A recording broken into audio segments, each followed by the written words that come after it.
Welcome to Jazz Time. JazzTime.com is an online store that buys, sells, trades authentic luxury watches. We make these videos so our customers can easily choose the best watch for themselves in the comfort of their own home.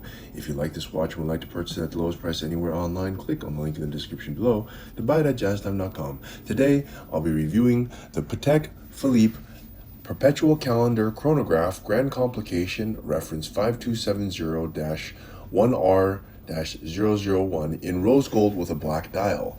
I'll tell you a little bit about the history of the 5270 that you see, and then I'll tell you about where it stands in the lineup of other similar 5270s.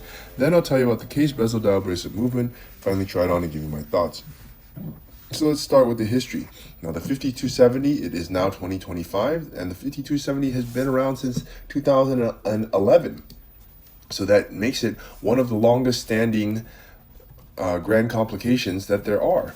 This alongside with its older brother, which is the 5204, which is a split second. This is not a split second.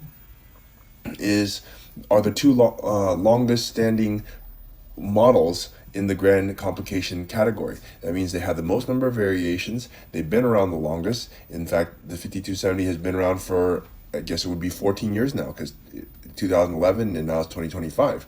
And it seems like it'll be here for quite some time. It originally derived from the 5970, which is the predecessor to the 5270, which looks slightly different.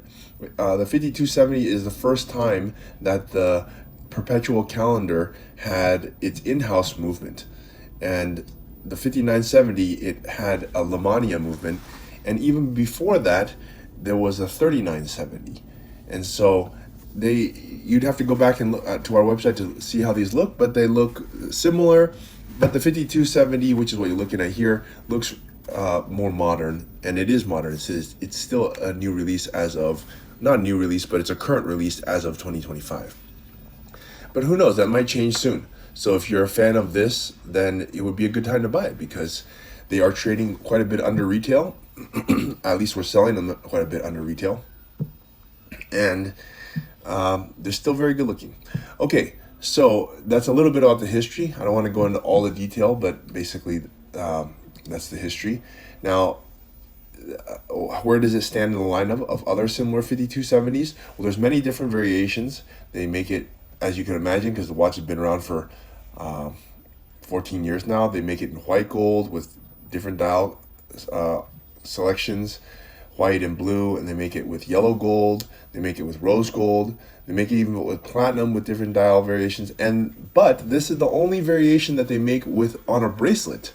So they make it on all rose gold and gold bracelet, which is what you see here. And it's one of the few grand complications that actually come on a bracelet as opposed to a leather strap. The only other one I can think of is the 5204, which is the older brother of this one, the bigger brother, and it is also on a gold bracelet. Okay, so 5204, which is split second, and this regular chronograph, which is a 5270, are the two that are on gold bracelets.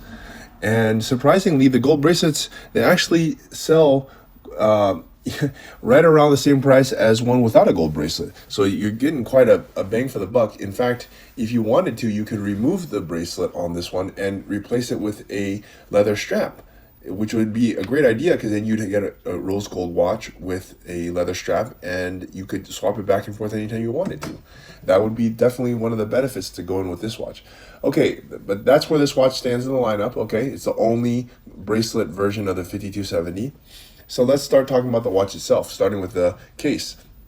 Now, what I like about this case, I'm going to add a little bit of my personal things in this, or my opinion on this. It's 41 millimeter case. It's a really good size. Actually, it's the perfect size. If you go back and look at the 5204, it's actually 40 millimeters, but it looks a lot smaller, which is the split second. Even though they're only 1 millimeter apart, this thickness has a lot to do with it. It's 12 millimeters. Now, remember these two numbers, 41 and 12. 41 is the diameter, which is, I believe, the perfect size. And the thickness, 12, is also the perfect size. And why I say that, because the older brother, 5204 split second, is a 40 millimeter diameter, smaller, and it's thicker. I think it's around 14 millimeters thick. So it's thick and small, which is not the best combination if you ask me. Thin and big like this, or bigger at least, is better because it makes the watch look more streamlined, and it makes it just look streamlined would be the best word to describe it. Okay, and so I really think it fits the wrist the best when it has this kind of dimension. In fact, I actually prefer the 5270 over the 5204 exactly for this reason, because the proportions of it sit the best on most people's wrists. It sits flatter. The 5204 kind of sits up a little bit, and yeah, we'll get to the reason why that has to be when I start talking about the movement. Okay. But anyways, the case is really well done here. They have this beautiful case. They have these really interesting lugs, and also the concave bezel, which is also very interesting. So they just do a really great job on the case. It's probably one of the best cases that Patek makes. They don't do this on any other one. It's not like they use this same case on all these different ones. No, this is the only case watch that uses this case. For example, like the inline Perpetual calendar, they use that same case on the regulator, and they do it on many other watches. Or like, for example, yeah, anyways, they do that. But on this one, they don't use this case on any other watch, which is quite cool. That way you know this is unique. Okay, and yeah, Patek does a great job of making a circular watch quite interesting, even though it's just a circle. Okay, that is the case. Let's look at the dial here. The dial here is black. Now, they don't make any other black 5270, strange enough. So if you want a black dial, this is the only way you can get it. Now, some things I can point out about the dial is that at the 6 o'clock, the date 1 through 31, it goes straight through the railroad tracks. They had some odd thing back in 2012 and stuff like that, where the railroad tracks would go down. It would make sort of this chin, as they call it, and they also made it. They just made it very funky for whatever reason. There was actually 3 different variations of it. So this railroad track breaks it, which is kind of a cool thing, right? So the numbers don't have to get squished. And also, you have these sort of leaf hands. The hands are like kind of like leaves, and that's also quite nice. And the hour markers here, they are index hour markers, but what I can point you out to is that they use a very traditional method. That the hour markers, as you can see, are rectangulars. There's no point to them, like a tip. If you look at the platinum version, the hour markers look a little bit different.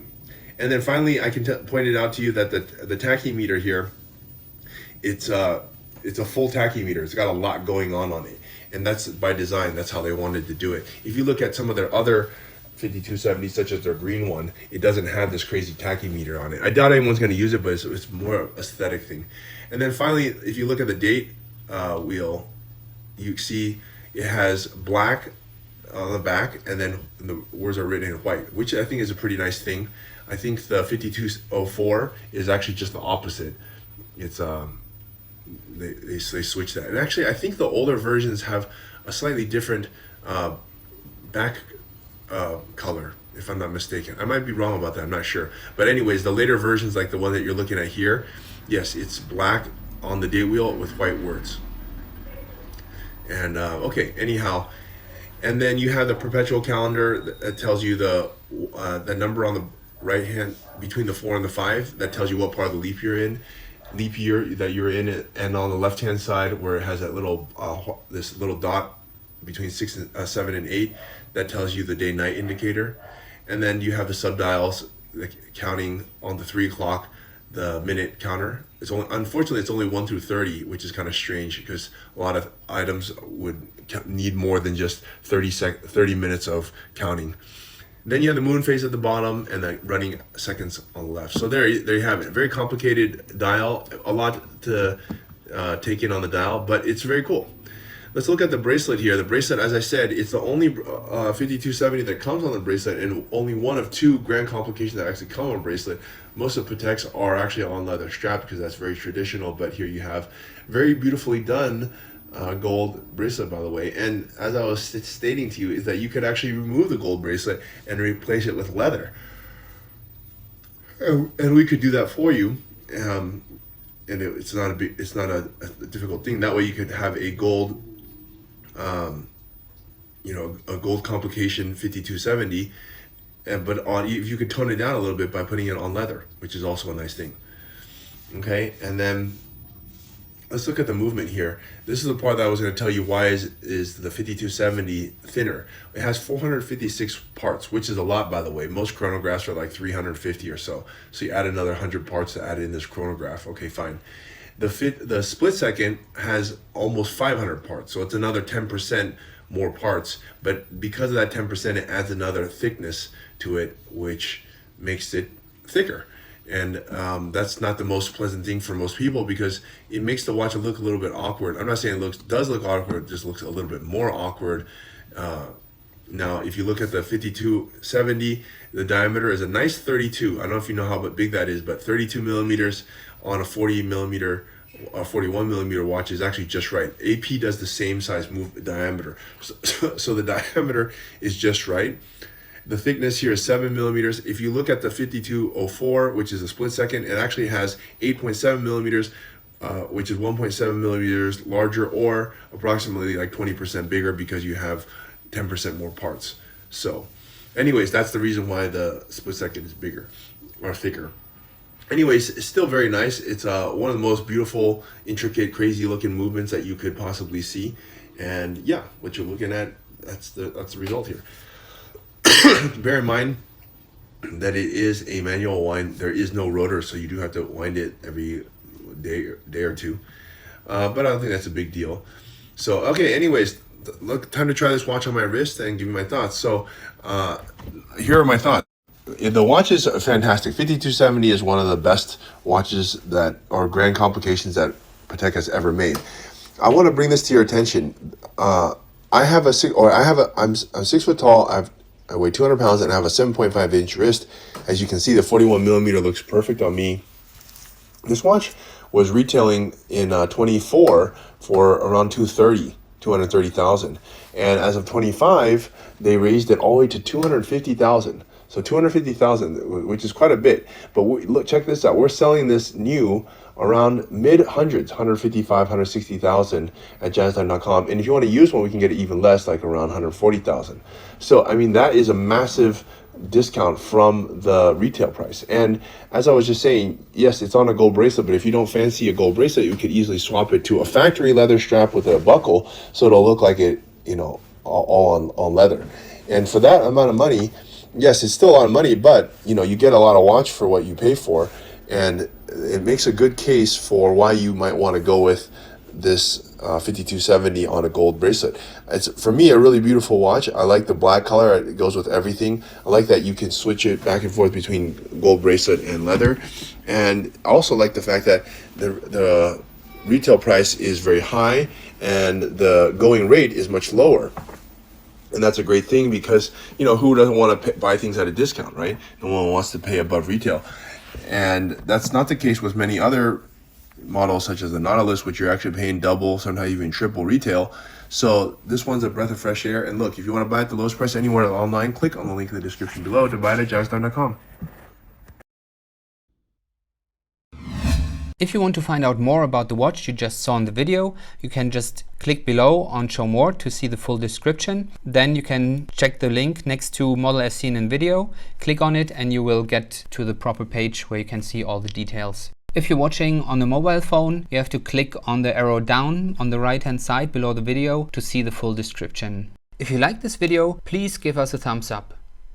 If you would like to share this video with your friends, you can use the share button below and share it on any platform you like. If you have questions, constructive feedback, want to tell us about some mistakes or misspeaks, just write a comment below. If you want to see more videos like this, you should subscribe to our channel and visit our channel page, where you can find all the videos. And if you're interested in a specific watch brand, you can check out our playlists. If you want to check the price for a watch or want to buy one, remember at jazztime.com you always get a steep discount, so you should check the prices with us. If you want to know the price for a specific watch, just go to Google, type in jazz time, plus the brand, model, and the details you're interested in, and Google will find the right page for you. Thank you for watching.